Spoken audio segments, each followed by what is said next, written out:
Hello everyone and welcome to my YouTube channel. Today we are going to start a series of PYQ discussion and we are going to discuss the PYQs of last 5 years of UPSC Prelims, and we are going to do it in a subject wise manner, and we are starting with the polity section. So moving on to the first question, we adopted the parliamentary democracy based on the British model, but how does our model differ from that model? So it is asking about the difference between the parliamentary system of Britain and India. So in Britain there is parliamentary supremacy, that is parliament is supreme. It can make any law, amend it, change it, and there is no scope for the judicial review also. On the other hand, in India there is constitutional supremacy, that is constitution is supreme and the power of parliament to amend it is limited. Now moving to the option 1, as regards the legislation the British parliament is supreme or sovereign, but in India the power of parliament to legislate is limited. That is correct. Option 2, in India, matters related to the constitutionality of an act, amendment act of the parliament are referred to the constitution bench by Supreme Court. That is also correct. I refer to the article 145 of subclause 3 to know about the constitution bench. Answer to this question is option C, that is both 1 and 2. Now moving on to the next question. With reference to the union government, consider the following statement. Option 1, N. Gopal Swamy Iyengar committee suggested that a minister and a secretary be designated solely for pursuing subject of administrative reforms and promoting it. So this is not correct.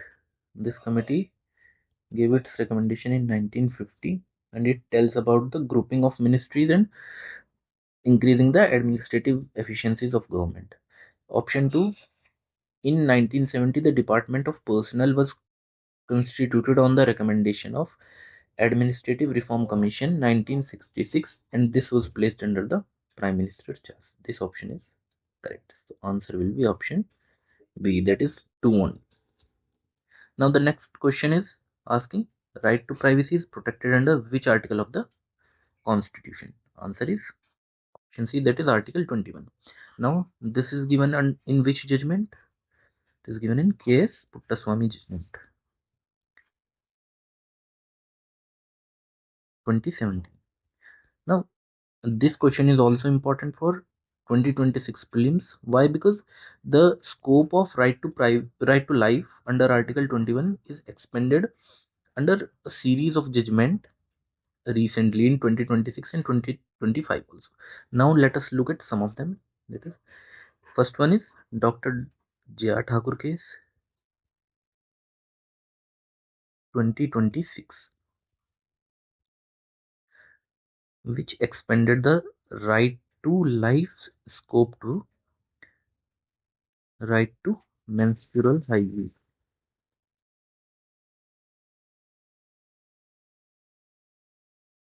Other important case is Harish Rana case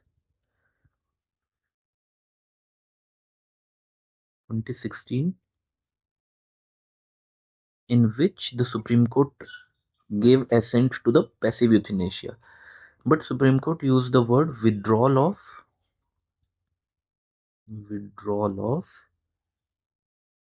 medical treatment instead of passive euthanasia.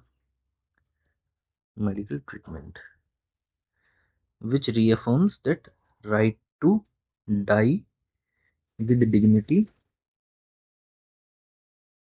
is also a part of right to life. Now tell me in the comment section in which Supreme Court case the right to die with dignity is mentioned under the Article 21.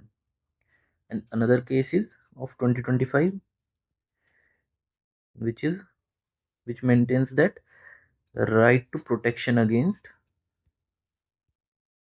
adverse effect of climate change comes under Article 14 and 21. So remember all these. Now moving to the next question. Consider the following statement. In India, there is no law restricting the candidates from contesting in one Lok Sabha election from 3 constituencies.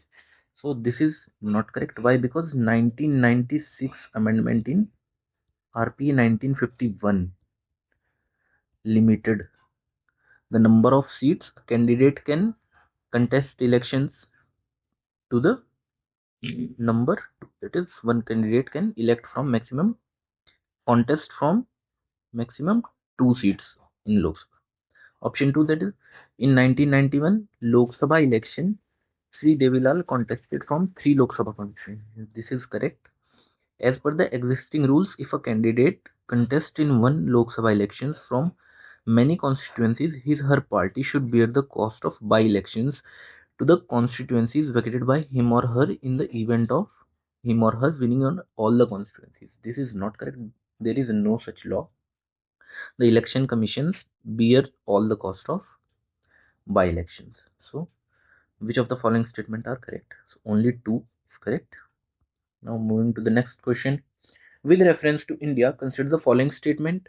Statement 1. Judicial custody means an accused is in the custody of concerned magistrate and such accused is locked up in police station, not in the jail.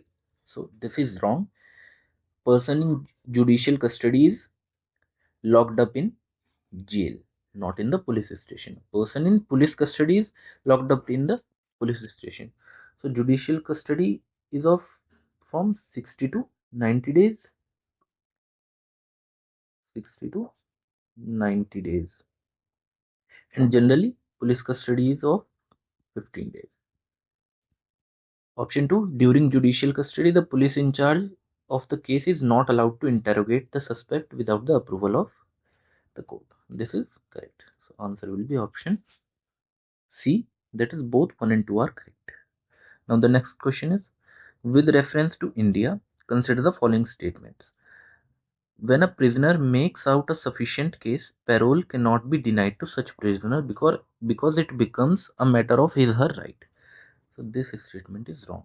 Why? Because parole is not a matter of right. It is given in special circumstances such as in case of death of a family member or some wedding, and it depends on the behavior of the prisoner. And prison is a matter of state subject, that is state governments make their own laws and rules for the prison. So statement 2 is also correct. Hence the answer is option B, that is only second statement is correct. Now the next question. At the national level, which ministry is the nodal agency to ensure effective implementation of scheduled tribes and other traditional forest dwellers recognition of Forest Rights Act 2006? Answer will be option D, that is Ministry of Tribal Affairs. You can you can confuse it between the Ministry of Environment, Forest and Climate Change and Tribal Affairs, but the major focus of this act is on the protection of rights of scheduled tribes. So the Ministry of Tribal Affairs will be dealing with it. Now the next question. A legislation which confers on the executive or administrative authority an unguided and uncontrolled discretionary power in the matter of application of law violates which of the following articles of the Constitution? That is, if arbitrary power is conferred to one institution or a person, it violates which article? So it will be option A, that is Article 14, is equality before law and equal protection of law will be compromised. Now moving to the next question. Now this question is asking about essential federal feature of Indian polity. So this will be option A, that is independence of judiciary. Elected government, not a feature of, not a federal feature. Fundamental right enforceable by court of law, it is not federal feature. It is also not the federal feature. What is federal feature? That is division of power is the basic theory behind the federal characteristic, and option A, that is independence of judiciary, reinforce this principle. Now moving to the next question. Which of the following best defines the term state? So now understand, according to the political theory, state includes 4 components.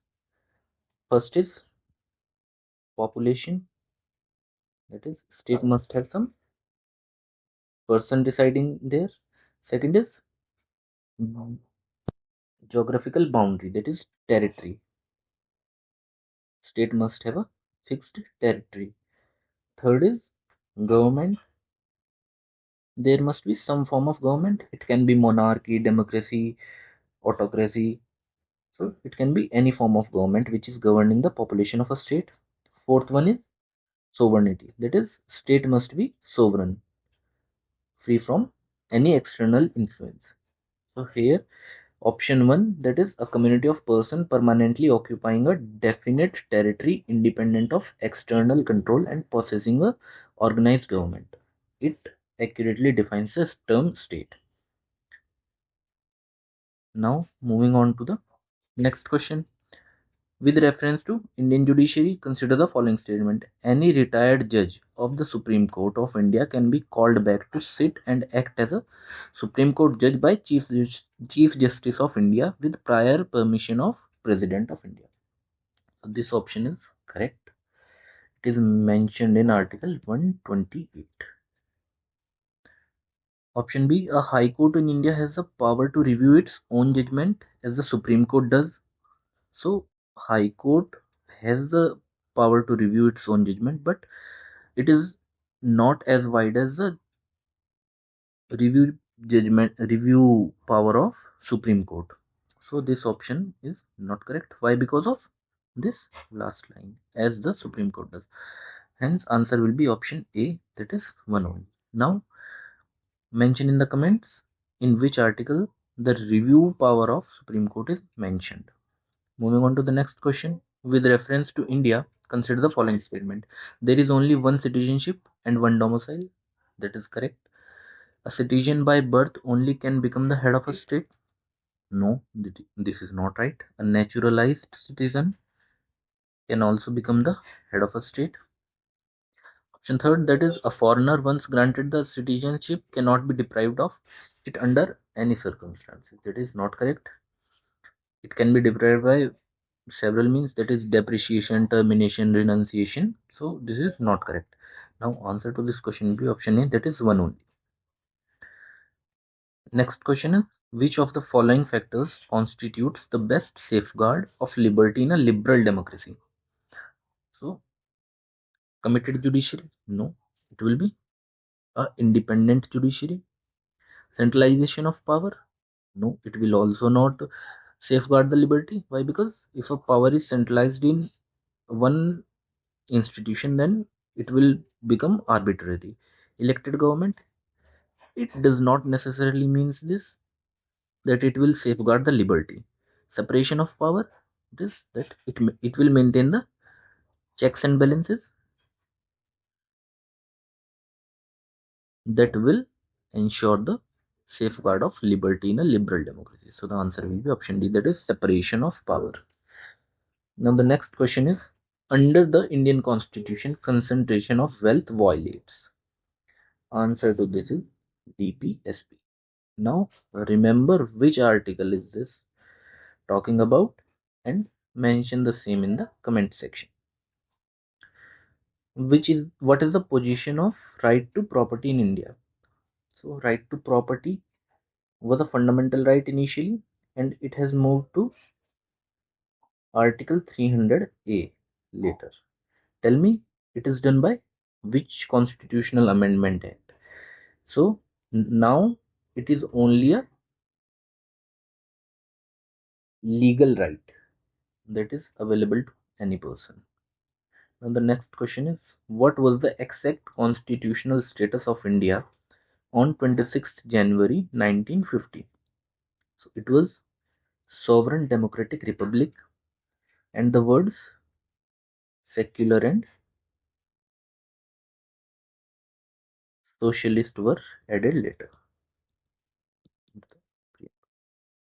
Also comment down which amendment has added these words. Next question is, constitutional government means. This question has appeared multiple times in the previous years. So wherever you see the word constitutional government, it simply means the government which is limited by the mandate of constitution. So The answer will be option D, that is a government limited by the terms of constitution. Now the last question. Consider the following statements in respect of Bharat Ratna and Padma Awards. Bharat Ratna and Padma Awards are titled under the article subclause 1 of Constitution of India. So this is not correct. These are not the titles. Padma Awards, which were instituted in the year 1954, this is correct, were suspended only once. No, they are not suspended only once, they are suspended thrice. That is 1977, 78 and 1993. So this is not correct. The number of Bharat Ratna is restricted to a maximum of 5 in a particular year. This is not correct. It is restricted to 3. So the question is asking which of the statement are not correct. So the answer will be option D, that is none of the statement is correct. Thank you for watching this. If you like it, like, share, subscribe and comment down the questions which I have asked in the series. Now we will meet in the next series. Thank you.